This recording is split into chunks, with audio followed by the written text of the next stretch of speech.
dysfunctional bed here. I've got to make a repair to my tankless water heater, and I thought I'd go ahead and show you the inside of it while I have it open.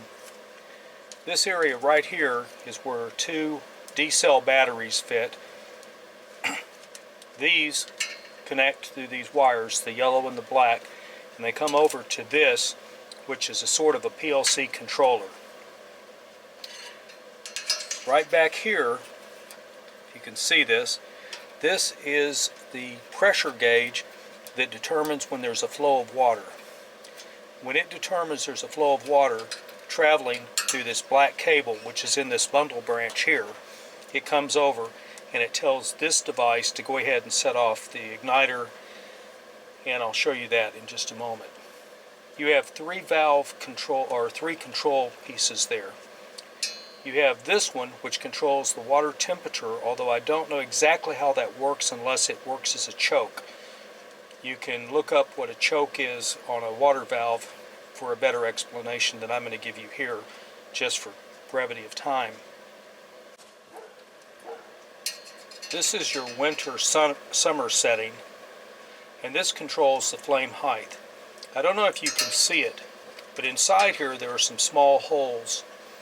And when the gas turns on, which we'll get to in just a moment, when the gas turns on, the air is pulled in from the room, goes into this, it mixes inside this tube that you see here, and then it comes up into the burner, so we'll be looking at it in just a moment.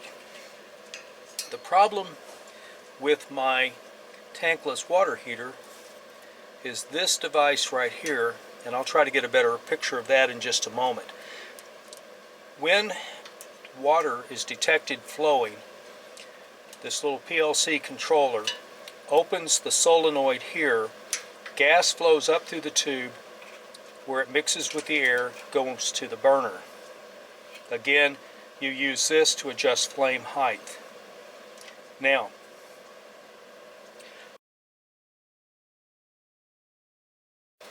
the water is flowing. It seems to open fully, but it doesn't seem to close, so I'm losing gas, so I want to correct that.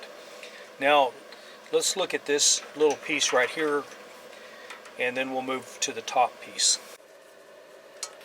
This is the solenoid controller.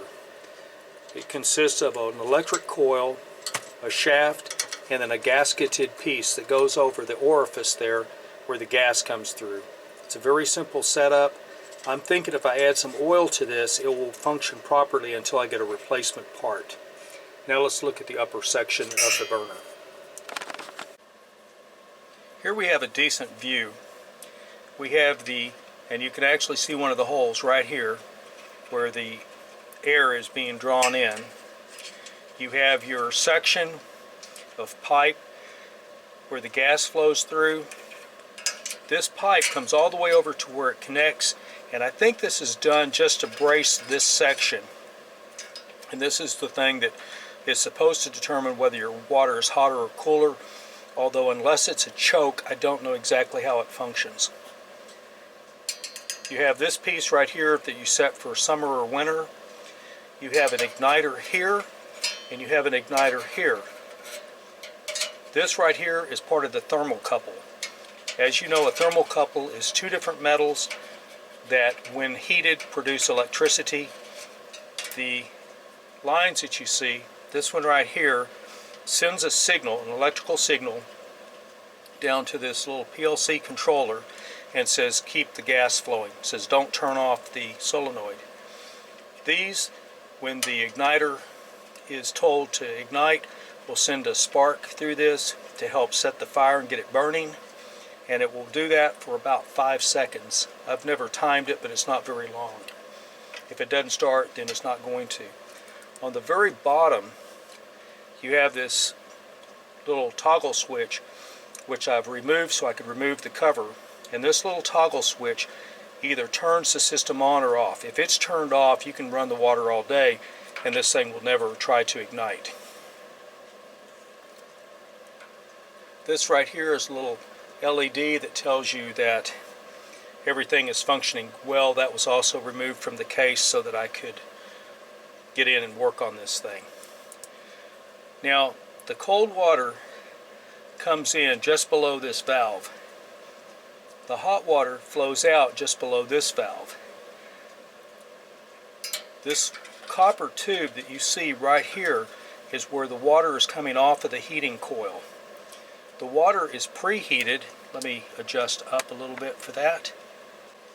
The water has come up to the top, it's been heated, and now it's flowing down through this until it finally comes out on this piece that we saw here. The top of it looks very similar to any type of a radiating grill. It's got a lot of fins, and they help to transfer the heat into the water that's flowing. Now, this particular model was under $100. I don't know what I paid for it. This is in my shop. It's the one I use when I'm all dirty, nasty, and I don't want to go into the house dirty, nasty, so I'll take a shower out here before I go in. But what I was going to tell you is this thing has been fairly reliable, except for this problem with the gas solenoid. I'd give it a 5-star. Because I can't get parts, right now I'd rate it about a 2-star. Once I find out if I can get the replacement parts, then I'll evaluate how to rate this thing. I control water temperature more by the speed of the water coming out of the shower than I do by anything else. Faster water doesn't heat as well, no matter what my settings are, as the slower speeds. This is dysfunctional. That out.